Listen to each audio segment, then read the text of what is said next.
The cannabis community is a diverse set of people from all walks of life, conservative and liberal, black and white, straight and gay, rich and poor, and everyone in between. Learn more about the people we are freeing from adult marijuana prohibition in our Cannabis Community Chat.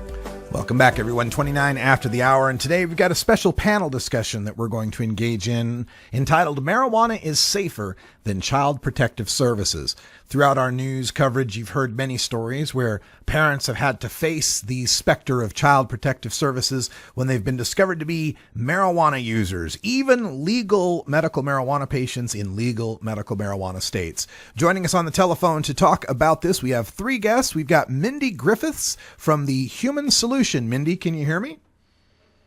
Yes, I can. Fantastic. Nice to have you here. Billy Fisher is here from the Fight For Lilly Foundation. Hello, Billy. How are you guys doing? Fantastic. Glad to hear you. And also our good friend Serra Frank from Moms for Marijuana International. Hello, Serra. Hi, Russ. Thanks for having us. We're so glad to have you here. Let's start with Serra. Of course, we're friends, and we've got a lot of other mutual friends throughout the marijuana movement. And I saw recently, I think it might have been on Bill Espenson's Facebook, pictures from, I forget, I think it was Spokane, but I'm not sure, Bellingham maybe, where you guys had chalked up sidewalks and were dealing with another one of these CPS cases. Tell us what's going on lately in this fight against CPS.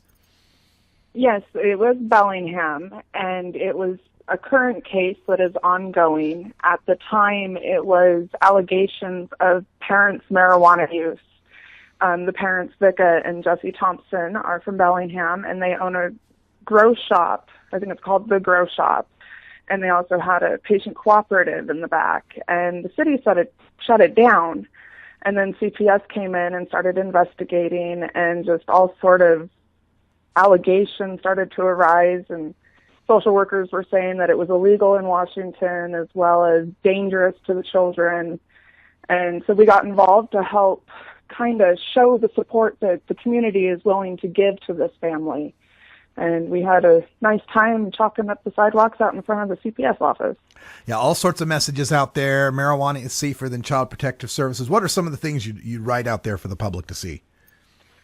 Well, we do a lot of educating about both marijuana as well as the issue with child protective services and how it has become a corrupt business. And they're making money off of taking these children. So some of the things were like, everybody in here makes money off of your kids, or stop the federal adoption incentives. And then, of course, marijuana is safer than CPS. What has the reaction been from CPS workers as they go to work and walk those sidewalks? Well, they weren't too happy with us. We could see them watching us from the windows, and a couple of them came out.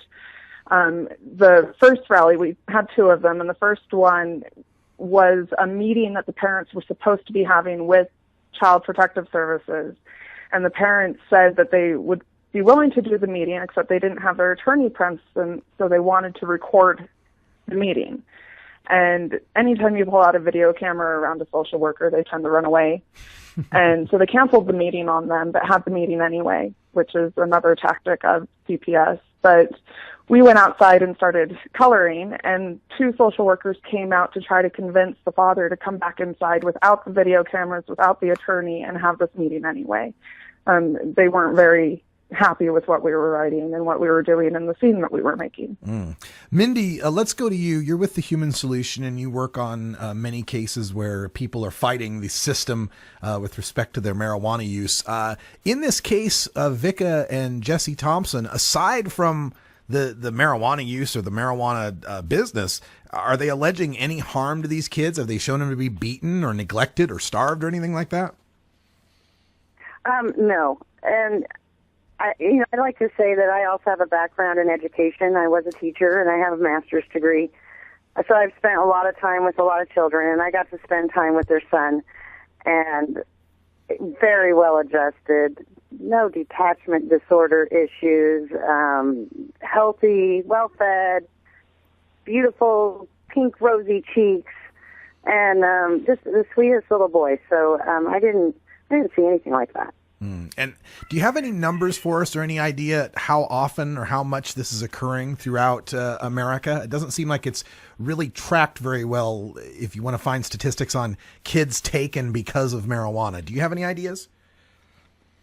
I don't, but I am definitely going to look into that because I'm interested on what those statistics are. All right. Well, one of the statistics, of course, we've got Billy Fisher on the line, and he's with the Fight For Lilly Foundation. And you pretty much exemplify this whole topic that we're talking about, Billy. Tell folks your story and about the Fight For Lilly. Well, thank you, Russ. We ended up, Sarah and I should say, about a year and a half ago, my daughter was put into a situation where we kind of had to go in and ask for help through CPS. CPS ended up turning on me, saying that because of my medical marijuana use, that I wasn't able or capable to parent my child, and that I was actually more of a harm to her, and she was, in harm with me. And so it just became a huge battle, and we had a judge that was just really anti-pot, I guess you would say, and she straight up said that I didn't have a recommendation from a correct provider, even though we were sitting there looking at the law. She never did any research, and she just flat out wanted me to go to rehab and all this other stuff, just because I used medical marijuana. And I chose not to use the prescription pills that my doctor was trying to get me to use. And so it took almost a year to get her, but we finally was able, to get Lily home. So I kind of know the situation that they're going through. I know we don't have a lot of time, so I'm not going to get too involved into what, my case is. But with the foundation, Vika got a hold of everybody. We'd seen the thing, her, cry for help, and Sarah and I looked at each other and said, we need to help this girl. We contacted the Human Solution. We all drove up there. Sarah and I drove up from Idaho. Miggy came from Oregon. Or Mindi, sorry. Mindi came from Oregon. We had just a bunch of people there. Jared Alloway was a part of it, and it was just amazing seeing everybody come together for this one family. And we need, it's just So CPS needs to get their crap together. Yeah. So Billy, you were denied access to your daughter for a year. Is that correct? Well, pretty much. Yeah. I had 2-hour visits a week. Okay. So between 2 to 4 hour visits, and that's if the foster parents wanted to, bring my child there. And what was it that brought this to CPS's attention? We called CPS because my child was left in care of a pedophile, and the judge was like, well, I need to get both parents involved, but I can't because one of them is in the hospital. So he called CPS from the bench and asked CPS to go pick up the child until we were able to get into a courtroom, together and whatnot. That's the shelter care hearing is the first hearing you usually go to, and that's where they, it's placement hearing also. So they place the child with either parent, or a parent that is capable to take care of that child. And when we went in there, they said I wasn't capable because I was a medical marijuana patient. Wow. And so Lily got put in foster care for, 310 days. Well, how horrific is that you think you're doing the right thing by going to the authorities and CPS, and they're supposed to protect your child, and they go and turn on you? That's got to be pretty shocking. Yeah, that's kind of funny you said that, because when we were all done and said with this, after we went to the appeal, we had revised the judge's order. The judge was released from her duties, and we had a new judge come in. And this new judge, you can ask Sarah, she was there. It was just amazing. It was literally like an amazing ending to a movie.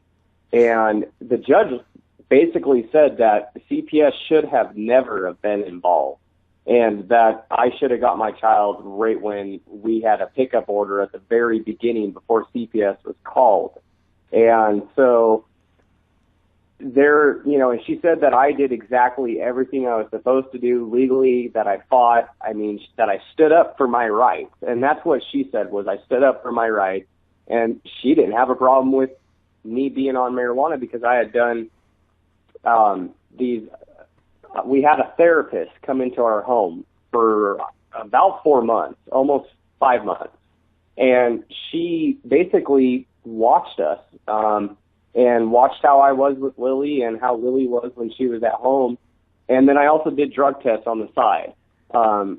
And my drug tests were showing way, way high levels. I mean, as a medical user, they're going to be a little higher than just a recreational sometimes, Mm-hmm. And so all this stuff was being shown to the judge. The therapist said, I sat there with Mr. Fisher while he was, in a lot of pain and he didn't have marijuana. And I've also sat there with Mr. Fisher while he sat on the porch and smoked a bowl. And I never seen any problem with his parenting judgment or his judgment at all when it came to Lily.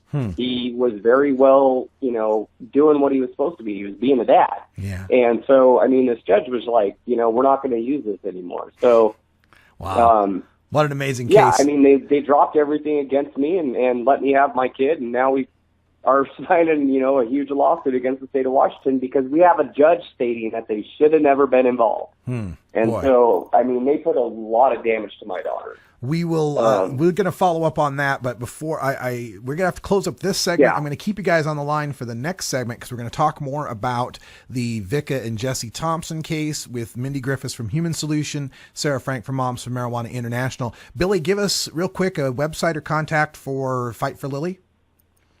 Yeah, it's www.fight4lilly.org. Okay. Or you can find us on Facebook at the Fight for Lilly Foundation. And Mindi for Human Solution? It's www.thsintl.org. Okay. And Serra for Moms for Marijuana?